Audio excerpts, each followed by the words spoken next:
Hi guys, welcome to JazzedTutorials, and today's video is going to be a bit long, as I mentioned on Twitter. If you follow me there, then you know why, kind of, sort of. So today's video is going to be how to make a mosaic photo using a million bajillion photos. Now you've seen these kind of like, they use them in ad campaigns and things, or commercials. You see someone builds a photo within a photo using a million tiny photos. Now, to make something that specific, that could take well over a good amount of hours.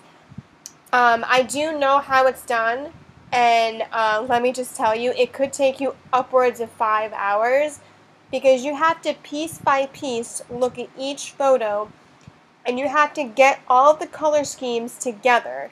So if you're doing the face, you have to get all the colors of that person's face you're choosing and get all the colors correct with other photos. That's a very time-consuming thing. So, as much as I really wanted to make that exact replica in Photoshop, I knew for the viewers you would not sit through a 5-hour video of me going and doing each thing piece by piece. While I could have maybe broken that down to possibly an hour-long video, I still felt like that was an hour too long, and eventually you would click away from the video because you would be bored stiff. I know if I were to watch a video like that, I wouldn't be able to sit through the whole entire thing, but that's just me. So given that I couldn't sit through it, I guarantee probably none of you could. So, with that said, I went ahead and tried to recreate a similar type of photo, but in an easier sense. And I did come up with a really easy way.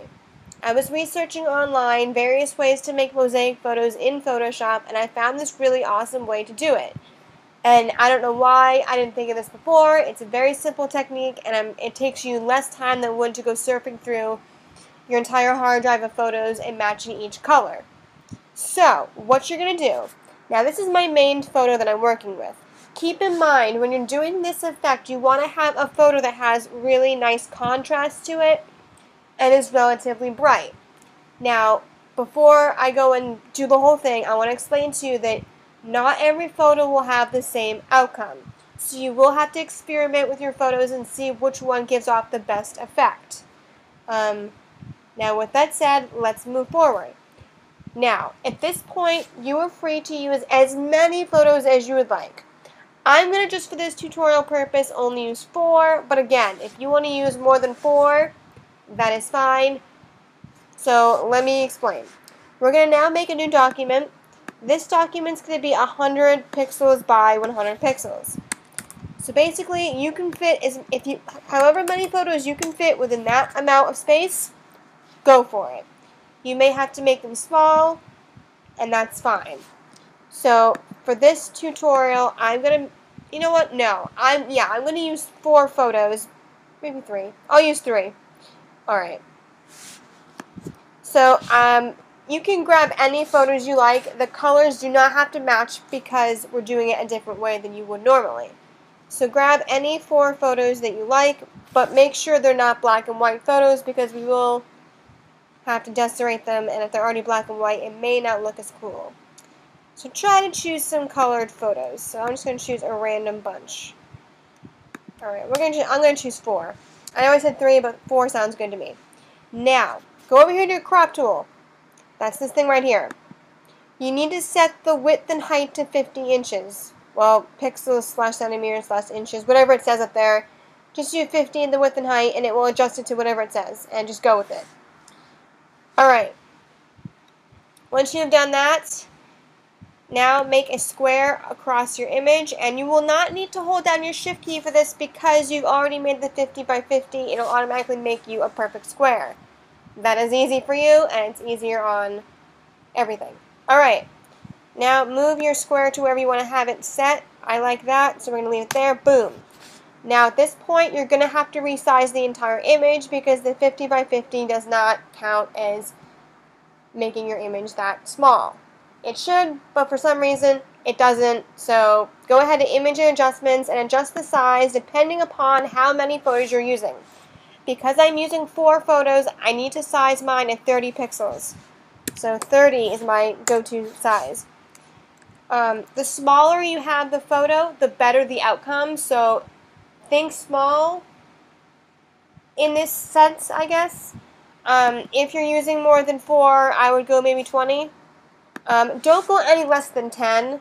That's a bit too small, but, you know, just think about it. And you can always redo and edit and blah blah and all that stuff. Okay, where's my main one? There we go, United, okay. So now I have to zoom in to place this properly. Place that one in the corner there. Alright, now let's go over here to this image here. Square this one. Image and adjustments. Control AX. Cut, cut. Don't save. Need to do.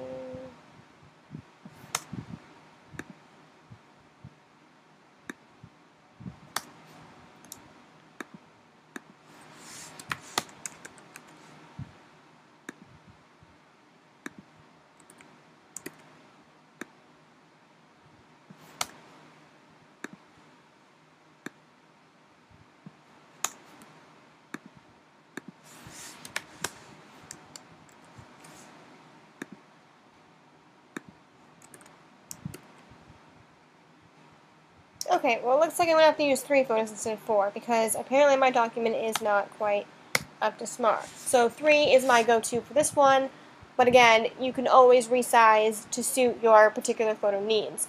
But if you're going to make one, I would suggest no more than 4 across, but you will have to resize. Obviously, I didn't resize mine properly. Probably should have gone with a 20px, but just because I'm doing this to show you guys, I'm doing it this way, but again.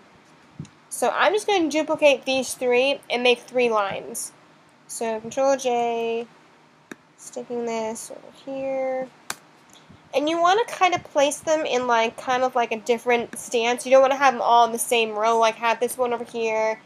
And that way it doesn't look like you're all the same, because that would look kind of weird, I think, in my opinion. But again, if you like that, if you want to try it that way, go for it. But I just think it would look cool if they were all in different positions.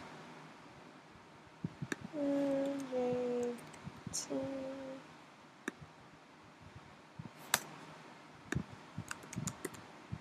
Oops. Okay.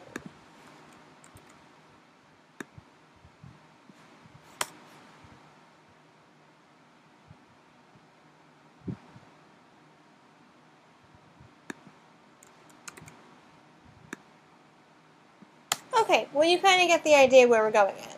So once you have yours in your type of square, mine's not exactly 100 pixels by 100 pixels, but it's close enough for my personal liking. But again,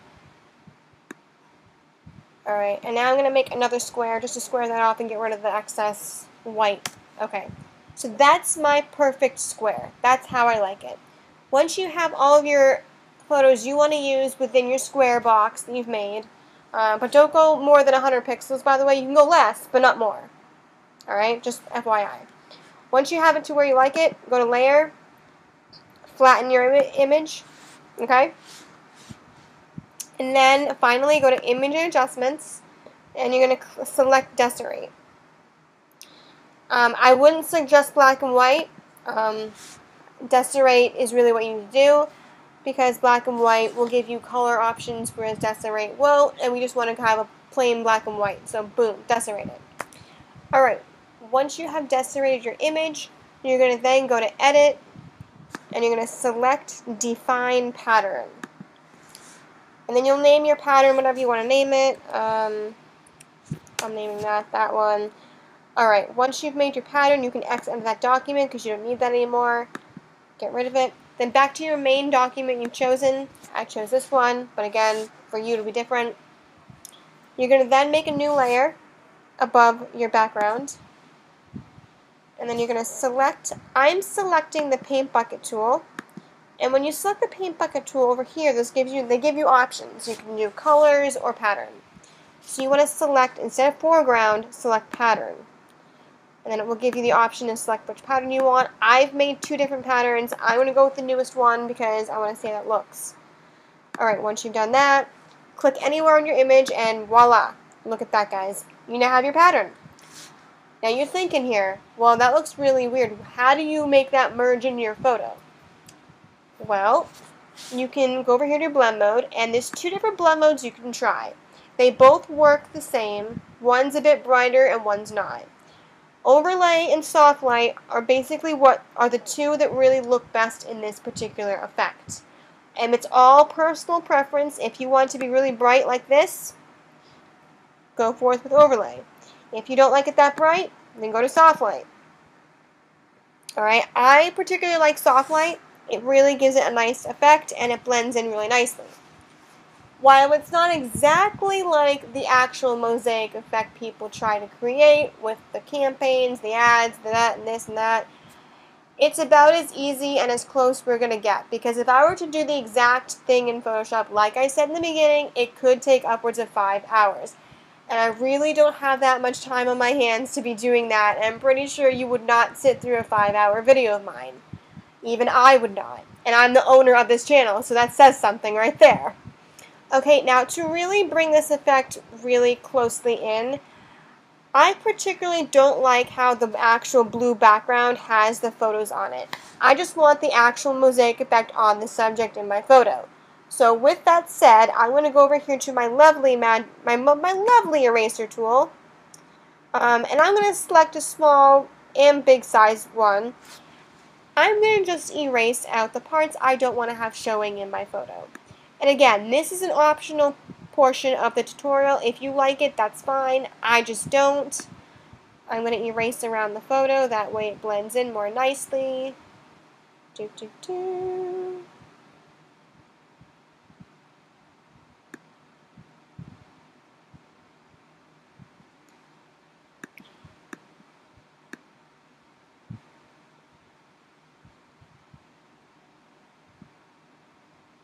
And FYI, I'm using a soft round brush if you didn't notice, but I'm pretty sure I just mentioned that, so you should know. Okay, well that's basically what I'm getting at, as you can clearly see. And if you need to alter your opacities at all, you're welcome to do that. And again, overlay and soft light are the two blend modes that work best for this tutorial. Just play around, experiment, and see what looks good to you. But that's essentially how you can create a mosaic type effect using photos within Photoshop, without making it take you 5.5 hours or more. Okay, if this was at all anywhere helpful to you all, you can hit the like button. If for some reason you felt like it wasn't really as awesome as you hoped it would be, then I'm sorry. I apologize for that, but I did try to recreate it as best I could. If you really like what you see and you want to see a lot more stuff like this, you can hit my subscribe button. I do try to post at least twice a week, Wednesdays and Saturdays, sometimes Sundays if I'm really busy on a Saturday, which sometimes happens. And yeah, so thanks for watching, guys, and I really hope I helped you out. And yeah, comment, like, subscribe. If you have any questions, you can inbox me, comment below or whatever. You can find me on the web, Twitter, DeviantArt, Google+, Facebook, Patreon. I'm on there now. Patreon's a good site, guys. Check out my Patreon page. I would love it if you would. It'd be awesome. And yeah, thanks for watching, guys, and bye.